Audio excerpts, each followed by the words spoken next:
Hi everybody, this is class 9 physics and we are dealing with the ninth chapter, gravitation. Let us have a small recap of the previous session, what we have seen. So in the previous session, we have seen about the importance of universal gravitational law.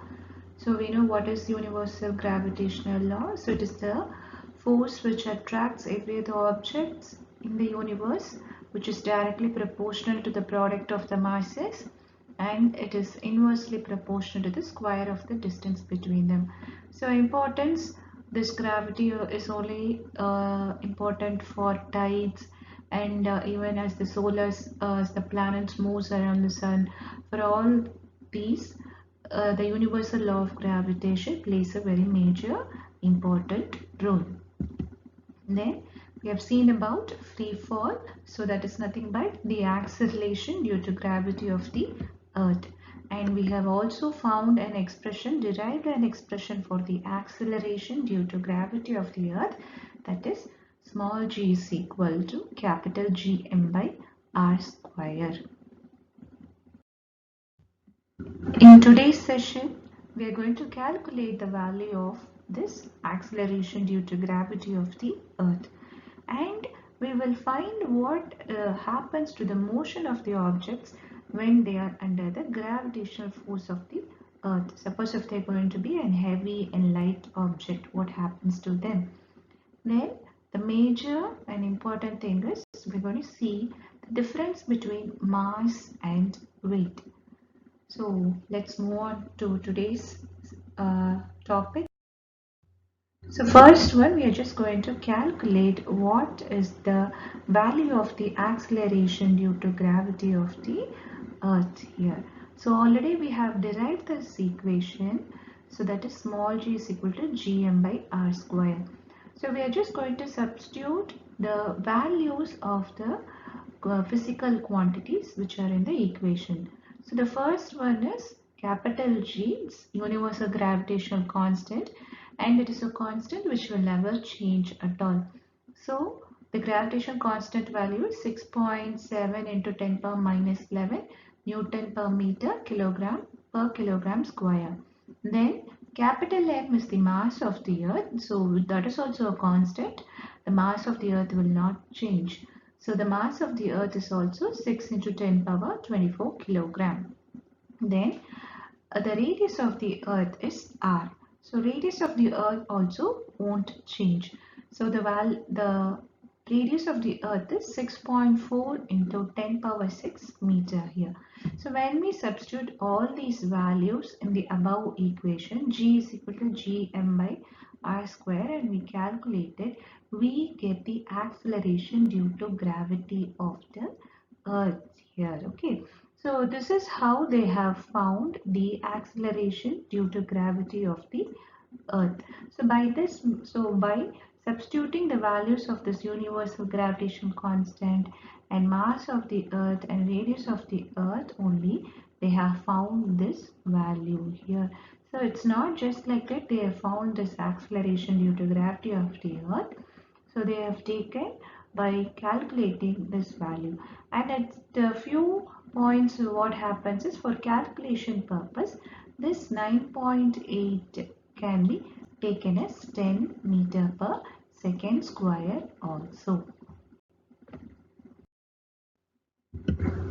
Now we're going to see about the motion of the objects under the influence of gravitational force of the earth. So what effect does the gravitational force is going to have upon the motion of the objects here? So when you are going to throw any object upwards, the object is going to obviously come towards the earth. So that's due to the earth's gravity, which we have learned. So what effect it is going to have, we will see. So we all know this expression, that expression is g is equal to, so the acceleration due to gravity of the earth expression we know, that is g is equal to gm by r square here. So in this expression, if you see, the value of g, that is small g, is not depending upon the mass or distance of the object here. So it is, this g is not depending upon mass of the object which is falling towards the earth or which is being thrown upwards here. Neither it is not going to depend upon the distance also here. So it's only depending upon the gravitational constant, and it is going to depend upon the mass of the earth, and it is going to depend upon the radius of the earth. So the value g, the acceleration due to gravity of the earth, is not going to depend upon the mass or distance of the earth here. So what happens here, as a result, whatever object that is falling towards the earth, they will be traveling with the same rate only here. So, and we all know this three equations of motion here, that is v is equal to u plus at and s is equal to ut plus half at square, v square is equal to u square plus 2as.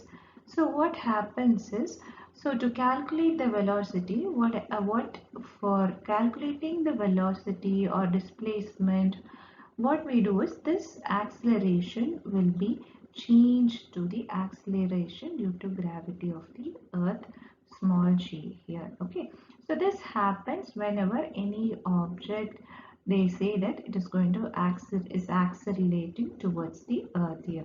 So any object which has been brought or which has been falling towards the earth, its acceleration will be equal to the acceleration due to gravity of the earth here. So when any object is in motion, the rate of acceleration of the object will be equal to the acceleration due to gravity of the earth.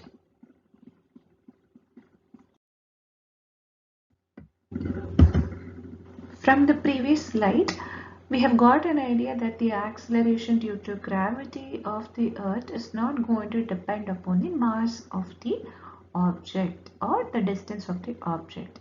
But somebody had to prove it, and they had to say that either it's going to be a heavier mass or either it's going to be a lighter mass of the object. The acceleration due to gravity is not going to depend upon it here, and either it is going to be a heavier object or a lighter object, the effect of the earth, the earth's gravity's effect is going to be same. And if you're going to drop any object from a certain height, both the objects will reach the ground at the same speed and they'll reach the destination at the same point. And for this, a very interesting experiment was done by Sir Galileo Galilei here. So he was the person who was able to explain this. In spite of the mass of object, either it can be a lighter object or a heavier object, if it is going to be dropped from a certain height, irrespective of air resistance. So if there is going to be no air resistance, in that case both the objects will reach the ground at the same speed and they will reach the ground at the same time also here. So this was experimentally proved by Sir Galileo Galilei, stating that the acceleration due to gravity of the earth has same effect on different mass of the object also. So you can see in this small video there. So we have a bowling ball and a feather. So both are being dropped. But look at the time. They both reach the ground at the same time and with the same speed. So the effect is same. So this is being done, and this is an experiment which is being done in vacuum. So irrespective of air.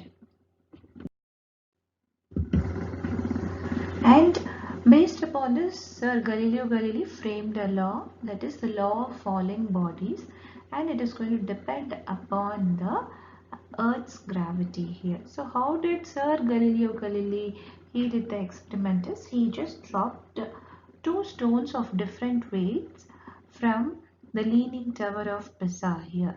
So what happened is the same thing only. So even though the stones were of different weights, they reached the ground at the same speed. So by this he said that the Earth's gravity, the acceleration due to gravity of the Earth has the same influence on the objects if their masses are going to be different. So this was proved by Sir Galileo Galilei. So now you people would have got a doubt. What is the difference between mass and weight? So let us see what is the difference between mass and weight and the examples of. So first let's see what is mass. So mass is nothing but it is the amount of matter which is contained in a body. So how much amount of matter is present in a body, it is called as mass. For example, there is a difference between the mass of the bowling ball and a tennis ball. So bowling ball, it may be like 2 kilogram or 1 kilogram.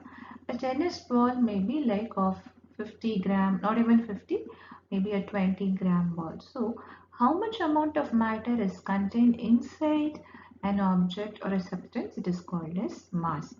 So we have already learnt about the relationship between mass and inertia. So inertia is directly dependent upon mass. So as the mass is going to be greater, the inertia will be more. The next one is about weight. The amount of gravitational force which is going to be exerted on any object will be called as weight. So how much amount of Earth's gravity is being exerted upon the object is called as weight. So example, we have a sponge and a brick. So the Earth's gravity, what it will do is it will pull the brick more because the brick has more weight here than the sponge. So the Earth's gravity, so the acceleration due to gravity of the Earth will be more on the brick because it is heavier, and the acceleration due to gravity on the sponge will be less because the sponge is light. So how much amount of gravitational force is, or you can say that the gravitational force exerted on an object is called as weight. So here we have the difference between mass and weight. So mass is going to be a property of a matter. So the mass of an object will be same everywhere, or you can say is the mass is the amount of matter contained in a substance. And weight is going to depend upon gravity, and weight will be changing according to the location, whereas the mass will be same everywhere and weight will be changing according to the location. And particularly weight is going to depend upon the acceleration due to gravity of the earth. Mass can never be zero, it cannot be zero at all, and weight can be zero if there is no gravity. So in space, so if you see, for example, our mass will change when we are in earth, and when we move to moon or any other planet, our mass will change according to the planet's acceleration due to gravity or the gravitational force of the planet. And mass does not change according to the location, so it's constant. And weight may decrease or increase when the gravity is high or low. You can say that weight is directly proportional to gravity, g. Mass is a scalar quantity, so as it is a scalar quantity, it will just have a magnitude. Weight is a vector quantity, so it will have both magnitude and direction. How can we measure masses? We can measure mass by just an ordinary balance. If you want to measure the weight, we need a spring balance for it. And what are the SI units, or the way we measure masses? Either in grams and kilograms here. And weight is often being measured by newtons here. Why? Because weight is depending upon the gravitational force. So as gravity is a force, we know the SI unit of force is newton. So it is being measured in newtons. So SI unit of mass is kilogram and SI unit of weight is newton. So in this final expression, final point, we can see the weight is directly proportional to the mass and the acceleration due to gravity of the earth. So when the acceleration due to gravity of the earth increases, the weight will also increases, and when it is going to decrease, the weight will also decrease of the for the